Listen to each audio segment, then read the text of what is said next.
Muito boa noite, sejam todos muito bem-vindos e bem-vindas à edição desta segunda-feira, dia 24 de fevereiro de 2025, do Cidadania SA, o seu jornal com as notícias mais importantes e os absurdos do Brasil e do mundo.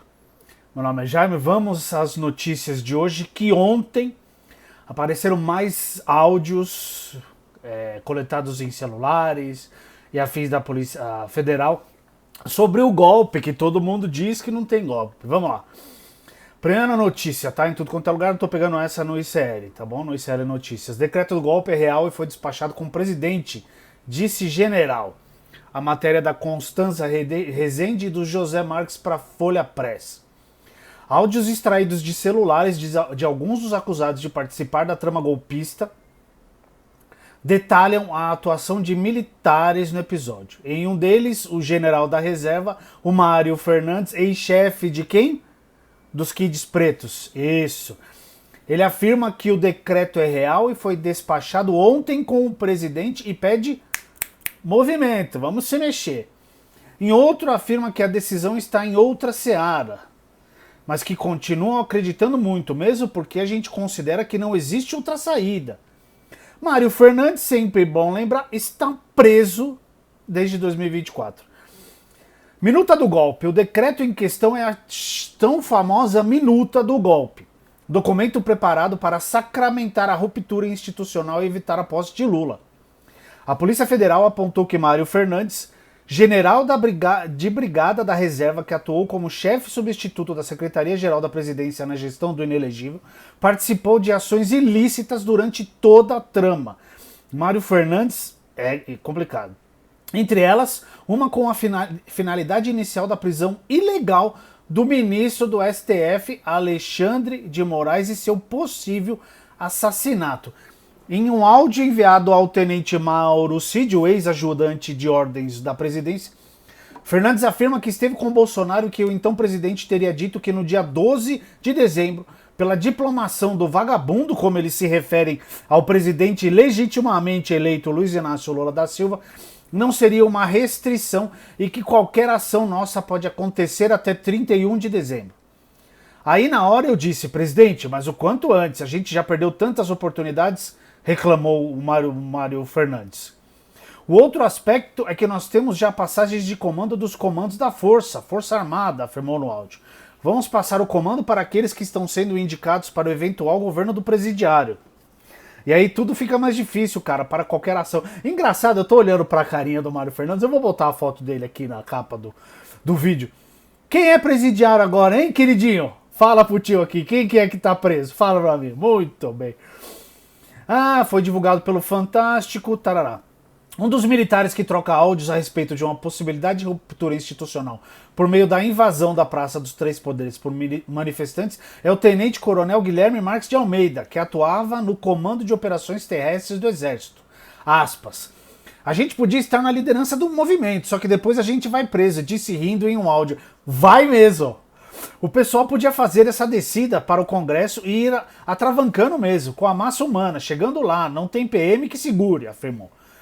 Quando chega um movimento grande assim, não dá tempo de reagir e não tem efetivo, porque a turba é sempre muito grande, a turba, não é nem a turma, mas vamos lá. Em outro áudio, ele disse que em alguma hora os militares vão ter que sair das 4 linhas da Constituição. Lembrando sempre que militares são funcionários públicos, certo? Eles são funcionários como qualquer outra. Como diria um grande jornalista, as Forças Armadas, o IBAMA com fuzil na mão. É isso aí. Ainda áudios do tenente-coronel Mauro Cid, que firmou acordo de delação premiada. A delação de Mauro Cid, tarará. Cid diz que na época estava recebendo muitas denúncias e pessoas que tentavam comprovar que houve fraudes nas urnas eletrônicas, mas não conseguiram. É muita denúncia, matemático, estatístico, PhD, denúncia sigilosa, disse. Mas ninguém me chegou ainda com uma coisa que consiga abrir uma investigação. E vou dizer, 99,9% das coisas suspeitas você consegue refutar. Sabe por quê, querido? Porque não tinha nada nas urnas. As urnas são extremamente legais e corretas e justas. Por isso que essa gente ataca. E eu acho muito legal o Mário Fernandes ter chamado o Lula de presidiário, porque o presidiário agora é ele. E o Bolsonaro só não assinou o negócio, a minuta do golpe, porque ele é um cagão e ficou com medo de ser preso pelos militares que não estavam junto com ele nessa ideia do golpe de Estado. Tá aqui, a matéria tá na CNN Brasil aqui. Olha lá, medo de ser preso. O militar cita recuo de Bolsonaro sobre a minuta do golpe. O cagão não assinou a minuta porque ele ficou com medo de ser preso. Por isso. Vagabundo. E tem gente que apoia esse cara até hoje, né? Vamos lá. Áudios inéditos revelam ligação de oficiais das Forças Armadas com 8 de janeiro. Já falou um pouco naquela outra matéria, mas aqui, ó. Tarará. Em um dos áudios, o tenente-coronel Guilherme Marques de Almeida, então lotado no Comando de Operações Terrestres, sugere que os militares teriam que sair das 4 linhas, como eu li na outra, da Constituição. O mesmo oficial diz em uma gravação: eu acho que o pessoal poderia fazer essa descida aí, né? Ir atravancando mesmo, porque, pô, a massa humana chegando lá não tem PM que segura. Porra, vai atropelar a grade e vai invadir, depois não tira mais, né? Em outro trecho, ele diz: se eu tiver alguma possibilidade de influenciar alguém dos movimentos, eu estou tentando plantar isso nas redes onde eles estão. Estou participando de vários grupos civis. Ele revela em outra conversa a utilidade dos manifestantes para o plano golpista. Não adianta protestar na frente de QG do Exército. Tem que ir para o Congresso. E as Forças Armadas vão agir por iniciativa de algum poder. Porque, assim, todo mundo quer as Forças Armadas, por quê? Quer um mecanismo de pressão chamado arma, né? Para apaziguar. A gente resolve destituir, invadir a eleição, colocar voto impresso e fazer uma nova eleição, com ou sem Bolsonaro. Diz Mário Fernandes ao Mauro Cid: parece que existe um mandado de busca e apreensão do Tribunal Superior Eleitoral ou do Supremo em relação aos caminhões que estão lá.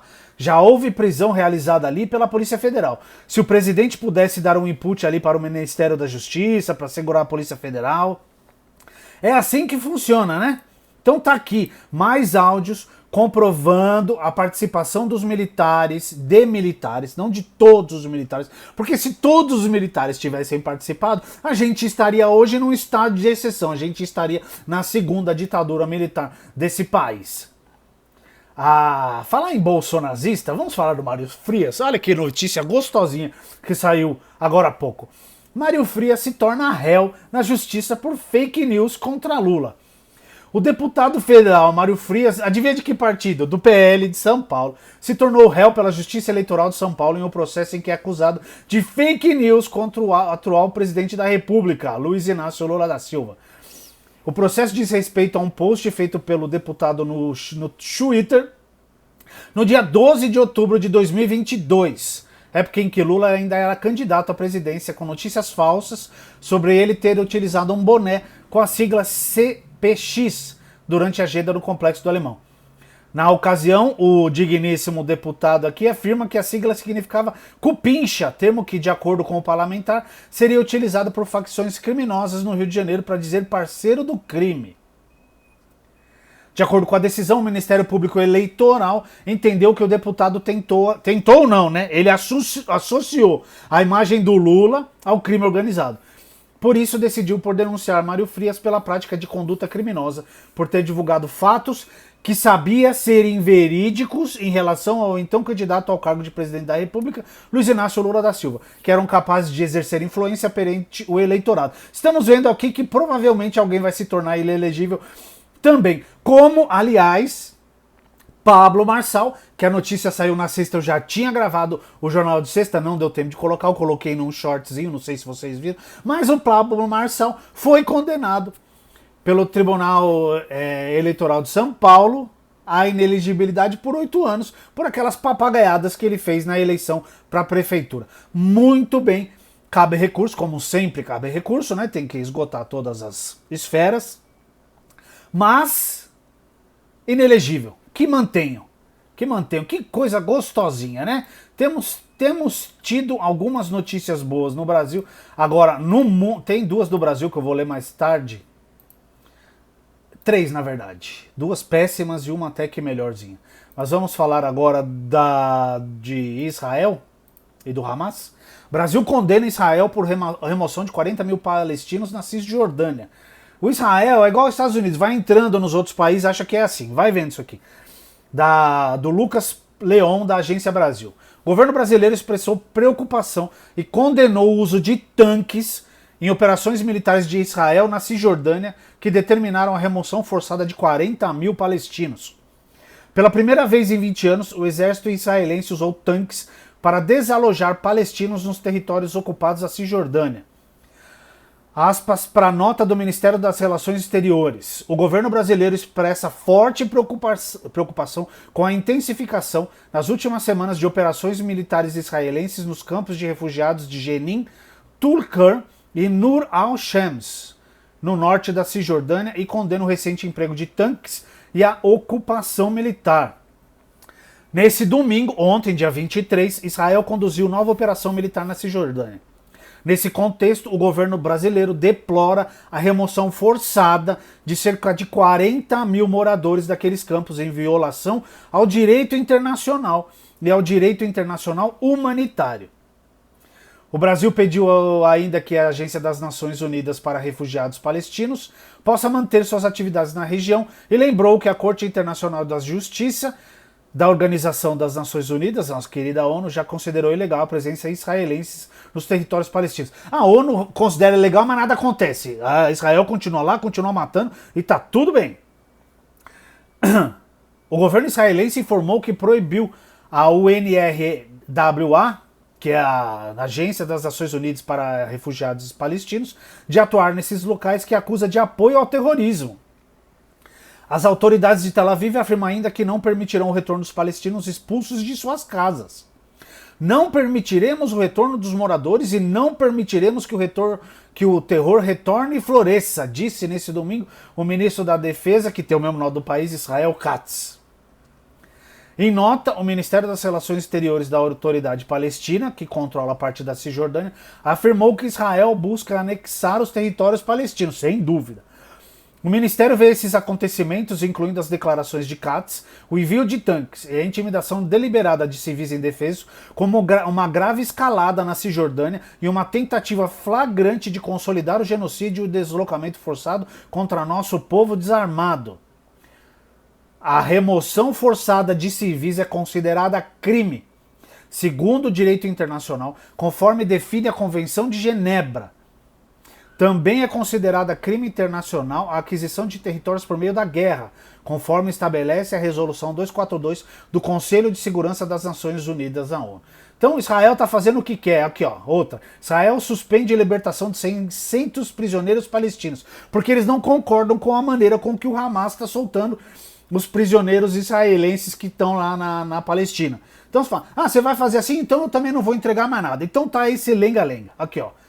Aspas para o comunicado do Netanyahu, do gabinete dele, né? À luz das repetidas violações do Hamas, incluindo as cerimônias que humilham nossos reféns e a exploração cínica de nossos reféns para fins de propaganda, foi decidido adiar a libertação de terroristas que estava planejada para ontem, até que a libertação dos próximos reféns seja garantida e sem as cerimônias humilhantes.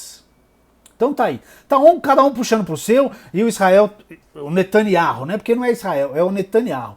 Ele usa qualquer subterfúgio para manter essa guerra. Ele precisa que essa guerra continue. Senão ele vai ser preso, e ele sabe disso. Então as pessoas que se lasquem, né? Vamos falar o que agora? Das eleições na Alemanha? Conservadores vencem eleição na Alemanha e a extrema-direita tem resultado recorde. Mais uma coisa triste, mas tem um fiozinho de esperança lá no fim. Vamos lá.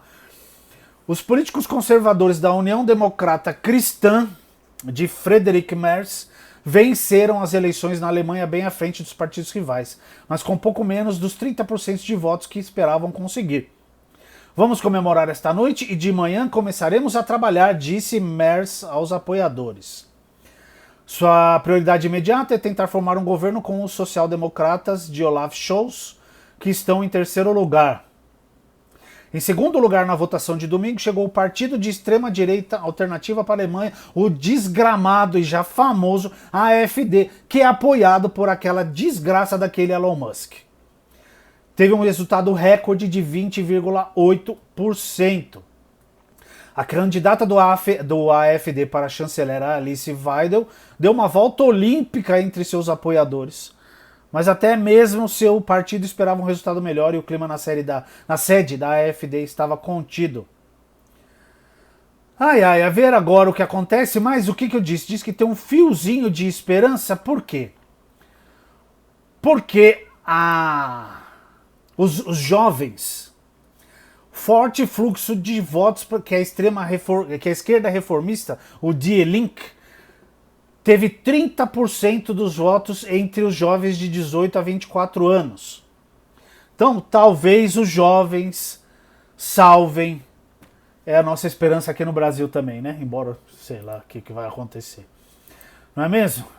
Vamos falar um pouquinho da guerra da Ucrânia, que hoje completa 3 anos do seu início.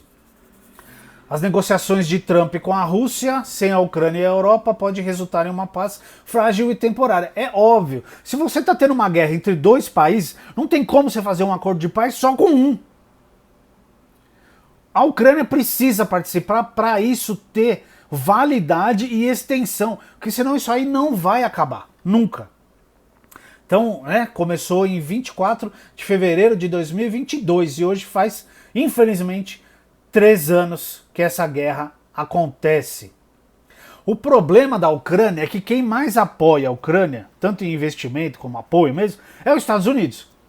E agora, com o Trump, os Estados Unidos está de conversa com o Putin. Então a Ucrânia está lascada, basicamente. Está entre o fogo e a frigideira e o fogo. Porque assim, se ela mantém a guerra e os Estados Unidos se alinha com a Rússia, elas perdem. O Zelensky perde o apoio que ele tem dos Estados Unidos e sem esse apoio ele não consegue fazer frente à Rússia. E ele inclusive declarou no fim de semana que se for para alcançar a paz, ele renuncia ao cargo sem problema nenhum. Então eu acho que se o Trump parar de atrapalhar e deixar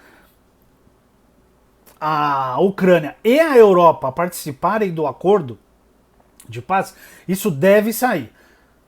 Torcemos para que saia, né? Porque não tem como o Zelensky, por mais que acho que a Espanha mandou $1 bilhão lá para a Ucrânia, mas vão ser coisas pontuais, não vai ser igual a ajuda que os Estados Unidos têm dado desde o começo da guerra.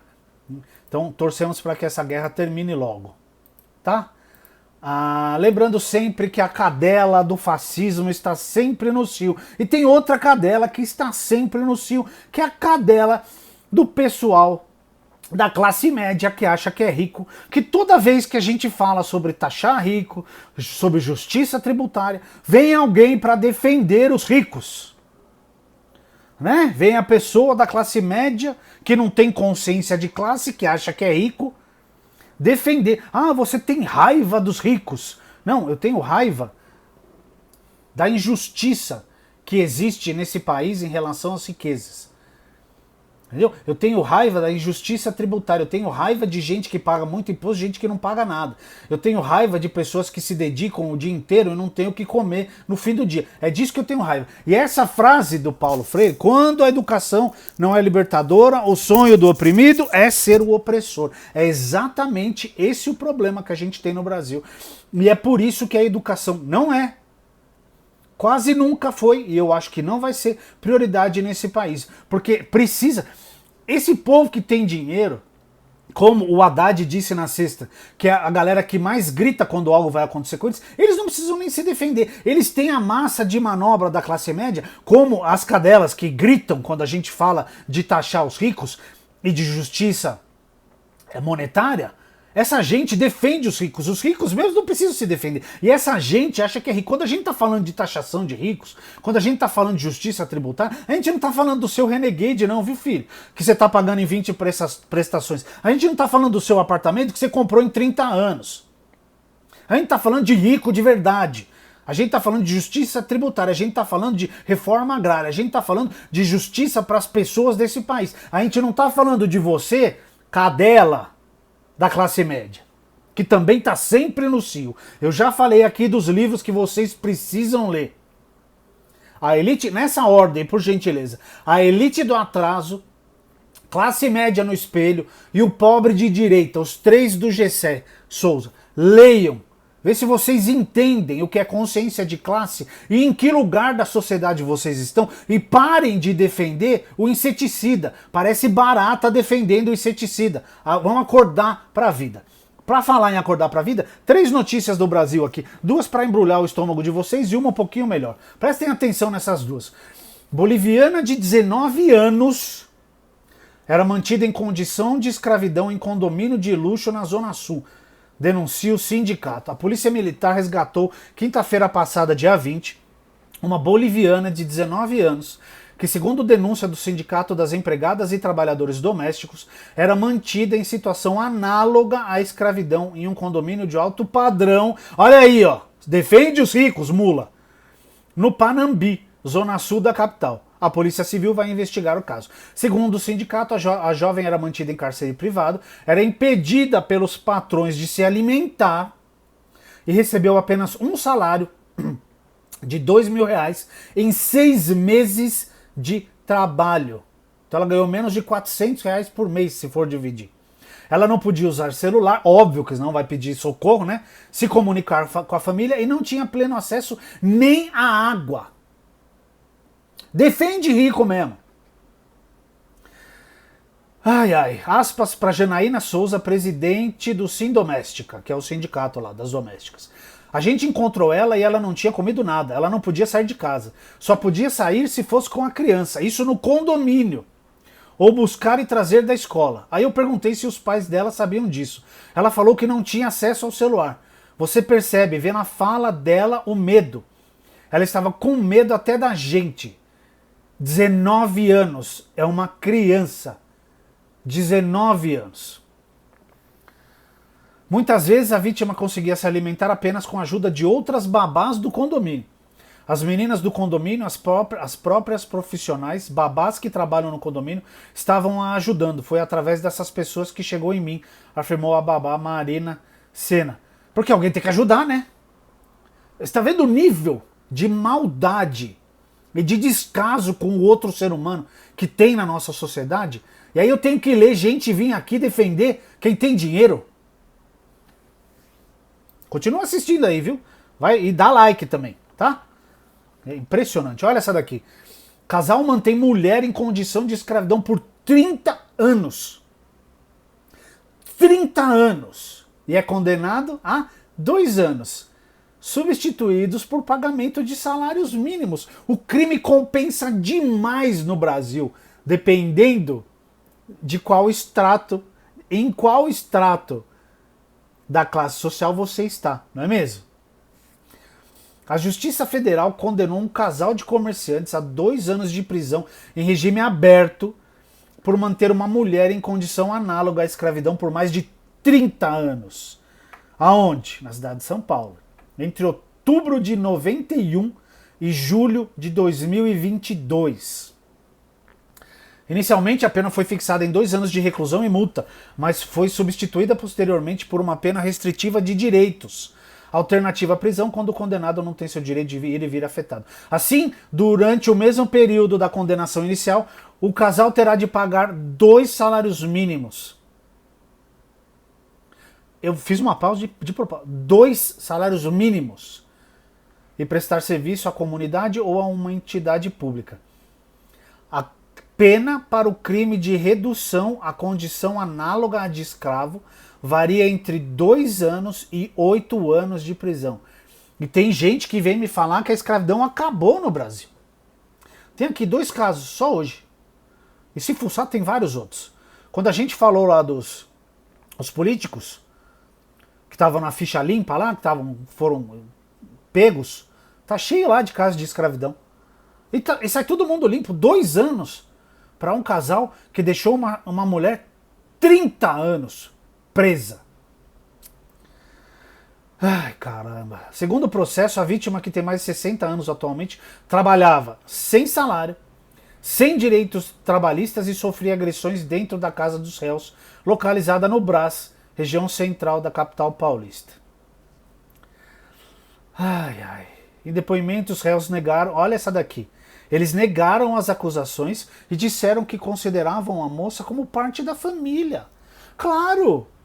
Você aí que está assistindo, você também faz o pessoa da sua família limpar a sua casa de graça, não é mesmo? Você mantém presa, né? Você agride verbalmente e fisicamente, que foi isso que aconteceu.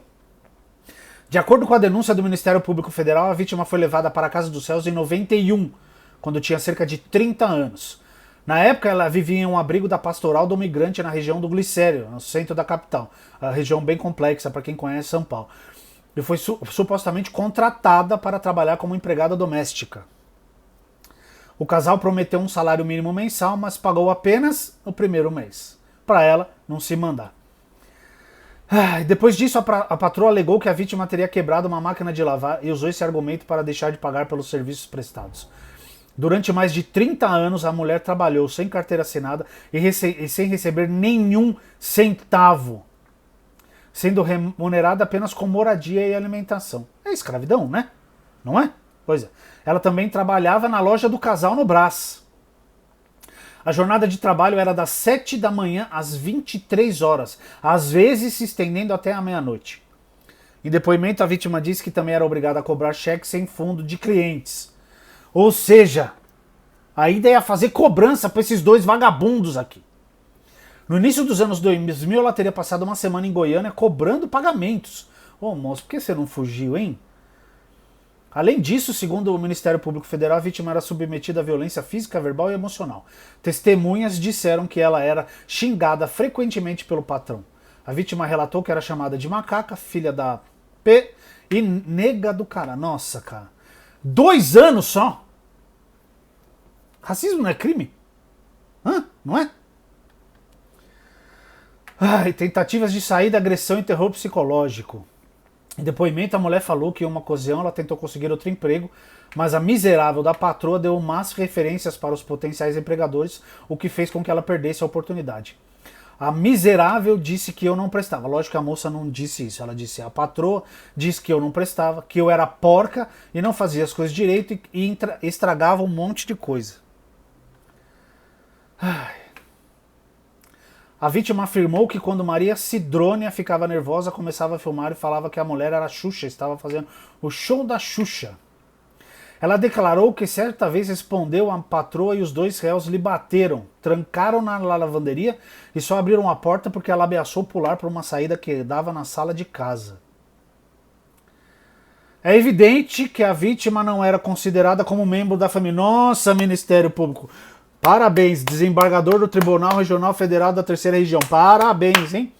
Como querem fazer crer os acusados, pois ela geralmente fazia suas refeições sozinha, foi xingada e agredida fisicamente, era submetida a longa jornada de trabalho, nunca tirou férias e folgas dos finais de semana, nunca viajou de férias com a família para a casa que eles tinham na praia. Quando foi resgatada, estava com a saúde debilitada. Em 2014, teve uma denúncia anônima que levou o Ministério Público do Trabalho a investigar. Intervir no caso. O casal afirmou, assinou um termo de ajustamento de conduta, se comprometeu a registrar a mulher como empregada doméstica e a comprar um imóvel para que ela pudesse morar. No entanto, eles não fizeram nada disso, obviamente, né? Diante do descumprimento, em abril de 22, a vítima procurou um núcleo de proteção jurídico-social e apoio psicológico e relatou a sua situação. Ela foi resgatada por órgãos ligados aos direitos trabalhistas em julho de 22, após solicitação do Ministério Público Federal e autorização da Justiça do Trabalho. Cara, isso é absurdo. Eu vou dar os nomes aqui dos dois, eu não dei. Maria Sidrônia e José Enildo, que obviamente negaram as acusações e disseram considerar a mulher como parte da família. Tá vendo por que tem que ir contra? Que tipo de gente que trata outro ser humano assim, cara? Que esgoto que a humanidade está se tornando. Meu Deus do céu. Mas tem uma boa notícia. Lei Maria da Penha deve se estender a mulheres trans, travestis e casais homossexuais, define o STF. Essa decisão foi do STF, determinou que a proteção da Lei Maria da Penha também deve se estender a casais homoafetivos, mulheres transexuais e travestis. A decisão dos ministros foi unânime e ocorreu durante o plenário virtual. Muito bem, ótima notícia, isso mesmo, tem que fazer isso mesmo, tem que proteger o ser humano, porque as pessoas estão muito loucas. E para falar do inelegível que tá com medinho, estão falando que ele pode fugir. E a defesa dele tá fazendo o quê? Pediu um monte de coisa que eles sabem que não vão conseguir, mas para tentar confundir o processo legal. E eles querem que o julgamento, que a análise, né, do caso, vá pro plenário, porque aí até 2 ministros podem pedir vista de caso, e para cada pedida de vista de caso se dá um prazo de 90 dias. Então, se você tiver 2 pedindo vista de caso, vai atrasar até 6 meses. E aí eles vão enrolar, eles querem que entre em 2026 para que atrapalhem na questão eleitoral da eleição para presidente no ano que vem. E o Alexandre não quer, ele quer que seja julgado essa primeira parte só na primeira turma para fazer a acusação. Eu acho que é isso que vai acontecer e esperamos realmente que eles sejam todos presos de acordo com a lei, julgados direitinho, com ampla, né, acesso à defesa, aquela história, tudo que o Lula não teve, que a gente quer que eles tenham. E que, se provado culpados, como parece que é o caso, porque o que sai prova todo dia, a delação do Cid é algo muito minúsculo perto de todas as provas, tanto que a delação do Cid é só para bater com as provas que eles já tinham. Por isso que o Alexandre foi, inclusive, confrontar o Cid na última delação e falou: escuta, o que você tá falando não tá batendo com o negócio aqui, filho. E aí? Então, assim, serão indiciados, serão julgados, serão condenados e serão presos, sem anistia para golpista. Tá? E cadelas no cio do fascismo, e cadelas no cio da classe média vão estudar, leiam mais para não serem enganados, e não vão ler a Folha de São Paulo, por exemplo. Porque a grande mídia está fazendo de tudo para desqualificar as acusações que estão subindo em relação aos golpistas do fim de 22 e do 8 de janeiro. Folha de São Paulo tá uma nojeira nesses últimos dias, procurando pelo em ovo que não vão encontrar. O trabalho do Gonê foi fantástico e o trabalho da Polícia Federal também. Tá muito bem embasado, tem prova para dar com pau e eles vão ser condenados. É isso aí, muito obrigado a todo mundo que assistiu. Chegou até aqui é porque curtiu. Então não esqueça de curtir o vídeo, se inscrever no canal, mandar para os amigos. Essa foi a edição desta segunda-feira, dia 24 de fevereiro de 2025 do Cidadania SA. Um bom fim de segunda, uma ótima terça para todo mundo e até amanhã às 8 da noite. Um abraço.